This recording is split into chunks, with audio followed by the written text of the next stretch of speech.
अगर देखा जाए तो पहले की अपेक्षा आज हर आदमी के पास सुविधाएं ज़्यादा हैं। पहले की अपेक्षा आदमी को बहुत ही आराम है, हर तरह की सुविधाएं भी मौजूद हैं। मगर सब कुछ होने के बावजूद भी आदमी अपने आप को इतना खाली क्यों महसूस कर रहा है? क्यों उसे अपने अधूरेपन की अनुभूति होती है? सब कुछ होते हुए भी असंतुष्ट क्यों रहता है?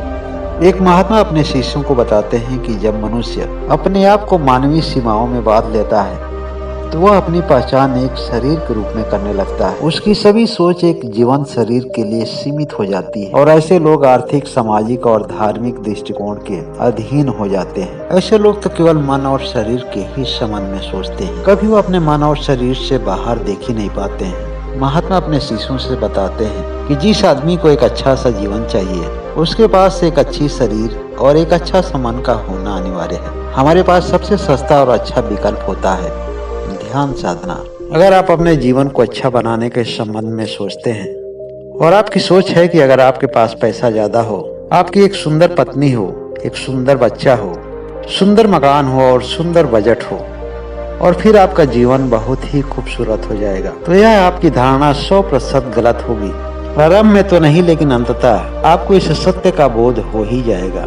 एक नौजवान जो नौकरी की तलाश में परेशान था, उसके सर पर जिम्मेदारियों का एक बहुत बड़ा बोझ था। वो अपने जीवन की आधी अवस्था पार कर चुका था। उसके पूरे बाल पक चुके थे और शादी भी नहीं हुई थी, क्योंकि समाज के कुछ ऐसे ताने बाने हैं कि ऐसे नौजवान से शादी कौन करे। न रहने के लिए उसके पास एक सही घर था और न पहनने के लिए उसके पास सही ढंग के कपड़े।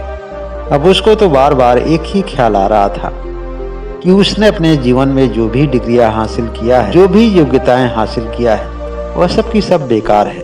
वह सब दो कौड़ी की है। उसकी कोई मान्यता नहीं है, कोई महत्व नहीं है। जब वह प्रयास करते करते थक हार गया तो वह लोगों के कहने से जगह जगह पर मंदिरों में जाकर दीपक जलाने लगा, लेकिन वह अपने उम्मीदों का दीपक बुझने नहीं दिया और इस तरह से कई सालों तक वह मंदिरों का चक्कर लगाया।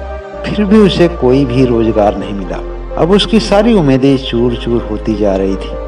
अब उसने मन में ठान लिया कि वह अपने जीवन को खत्म कर लेगा, क्योंकि उसे अपने सभी समस्याओं से निजात पाने का कोई भी उसके पास रास्ता नहीं बचा था।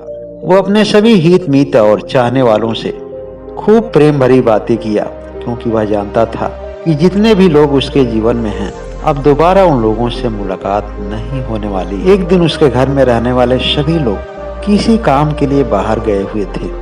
घर बिल्कुल सुनसान था। उसने सोचा कि जीवन को खत्म करने के लिए यह बड़ा ही सुंदर मौका है।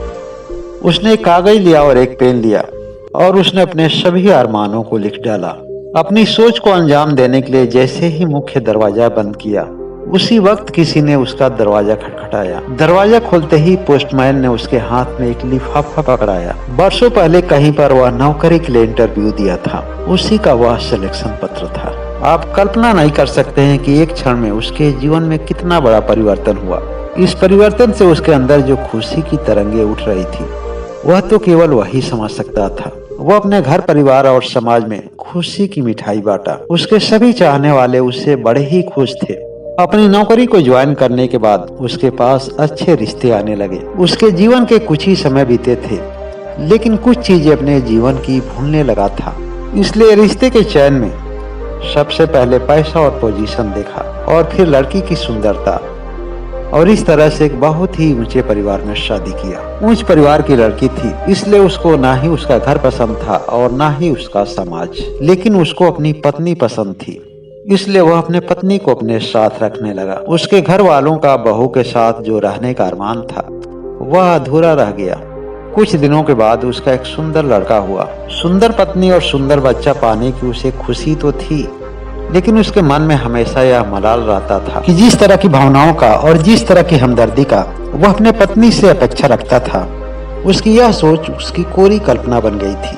वो अपने घर परिवार से अपना सारा ध्यान हटाकर अपनी बीवी की खुशी के लिए वह एक सुंदर सी मकान बनाया, एक सुंदर सी बड़ी गाड़ी भी लिया, और अब उसके खाते में वह सारे बजट आने लगे जिसकी कभी वह अपेक्षा रखता था।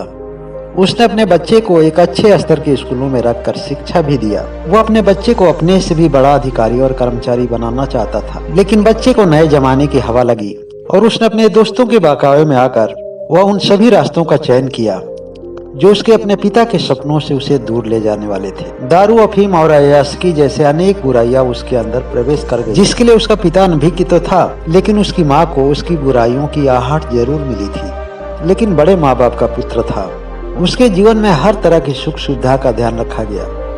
लेकिन वह आदमी इस बात को भूल चुका था कि वह किन किन चुनौतियों को सामना करते हुए वह अपने जीवन में आगे बढ़ा था, और अंत में उसे मृत्यु जैसे चुनौती का सामना भी करना पड़ा था।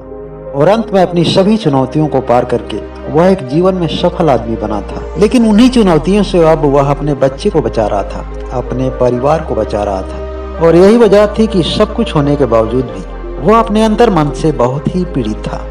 उसके बीवी बच्चे तो आधुनिक युग के नए जमाने के हिसाब से मस्ती में जीते चले जा रहे थे, लेकिन उसका अशांत मन शांति की तलाश में भटकने लगा।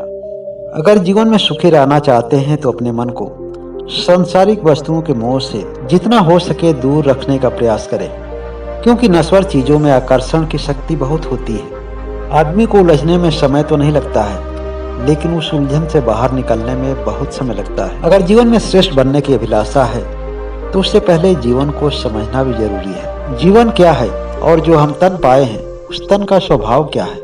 हमेशा आदमी को अपनी वर्तमान परिस्थितियों से तालमेल बनाकर रखना चाहिए।